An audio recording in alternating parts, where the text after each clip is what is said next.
नमस्कार, बहुत स्वागत है आपका। देख रहे हैं आज का खास ज्योतिष चरहट के। मैं हूं आपके साथ आपका इष्टो फ्रेंड संतोष जी। आज का विषय आस्तिकता और नास्तिकता पर है। ईश्वर में आस्था और उस ईश्वर की परम सत्ता को स्वीकार न करना।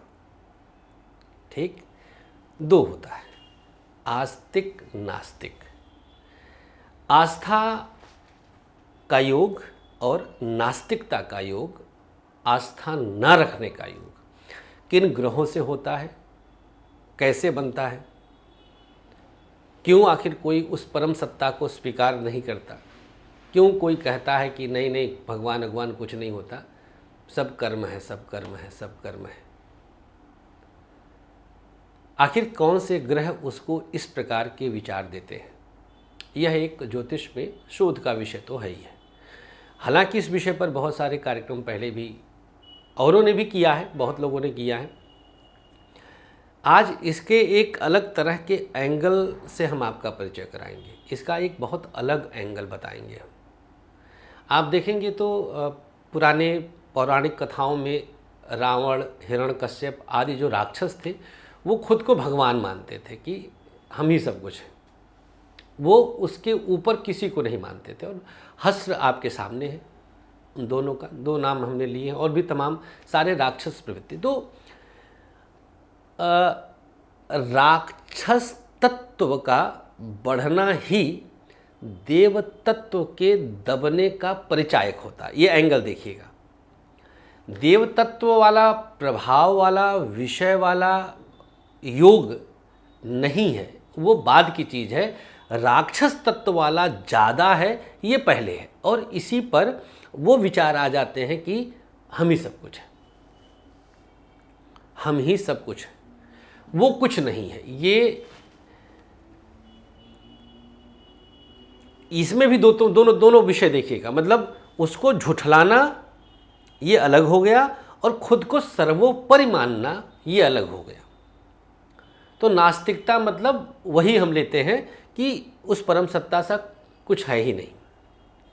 ध्यान दीजिएगा, हमारी कुंडली के पंचम भाव, 5th हाउस, ध्यान दीजिएगा, हमारी कुंडली के 5th हाउस के मालिक का जितना ज़्यादा क्रूर ग्रहों के साथ संबंध होगा, उतना ही हमारे अंदर अहंकार और ईश्वर के प्रति नास्तिकता कि ईश्वर कुछ नहीं है, उसकी सत्ता कुछ नहीं है, उसको हेय दृष्टि से देखना बढ़ जाता है। ये पहला योग हो गया, पंचम का क्रूर ग्रहों से ज़्यादा संबंध। नंबर 2, आपका लग्न स्वामी नीच का बैठे और नवमेश पीड़ित हो जाए। आपका लग्न स्वामी नीच का होगा, ये भी बहुत गलत होता है। हालांकि ऐसे लोगों को देर सवेर ईश्वर के प्रति उनके चौखट पर नाक और मस्तक रगड़ते देखा जाता है, लेकिन तब जब फटती है। जब तक फटी नहीं है, जब तक सब कुछ सिला हुआ है, ढका हुआ है, तब तक तो वो उनका पांव हवा में रहेगा, क्योंकि लग्नेश ही नीच का है तो वहमी बना देता है। जैसे ही पटका, अरे राम राम राम राम राम, त्राहिमाम त्राहिमाम त्राहिमाम, नाथ हे नाथ हे नाथ हे नाथ हे नाथ हे परमात्मा। तो समझने वाली बात है कि हम कहाँ हैं और हमारे विचार का। अब ये ग्रह इस प्रकार की स्थिति में आकर के आपको इस प्रकार से विचारों से भर दिए, तो आप मजबूर हैं। ऐसे कुछ लोग कहते हैं कि ज्योतिष क्या होता है, मतलब उनको कुतर्क है, उनको जानकारी नहीं है जिस विज्ञान की, तो वो कुतर्क तो दे ही सकते हैं। उनको लगता है कि ज्योतिष से भाग्य बदलता है, तो पंडित जी पहले भाग्य अपना बदल ले, पहले ज्योतिष उनकी वो अपनी जगह ठीक है। अगर उनके दिमाग में ये है कि ज्योतिष विज्ञान से भाग्य बदल जाता है, तो वो अपनी जगह बिल्कुल ठीक है। अच्छा, यही चीज़ ईश्वर के बारे में भी है, उस परम सत्ता के बारे में है, उस अदृश्य शक्ति के बारे में है। यही चीज़ है कि अगर वो हैं तो दुख क्यों, अगर वो हैं तो हम इतना। ऐसे भी लोग हैं जो बहुत पूजा पाठ करते थे, अचानक से बेटा मर गया, इकलौता बेटा, और मंदिर में फेंक दिए।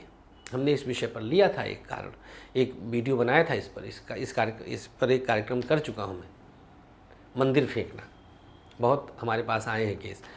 तो वो समझते नहीं हैं, और नासमझी का बस कारण पंचम और लग्न होता है और कुछ नहीं है। पंचम और लग्न आपका पीड़ित होगा तो आपके अंदर नासमझी रहेगी ही, आपके अंदर नासमझी रहेगी।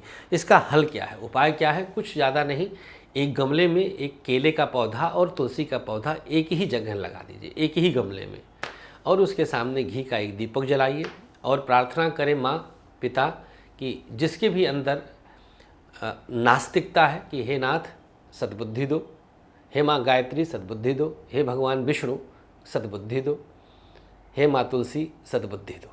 सद्बुद्धि की प्रार्थना करिए और एक दीपक जलाइए, प्रतीक्षा करिए, आज नहीं तो कल देर सवेर सुनवाई जरूर होगी।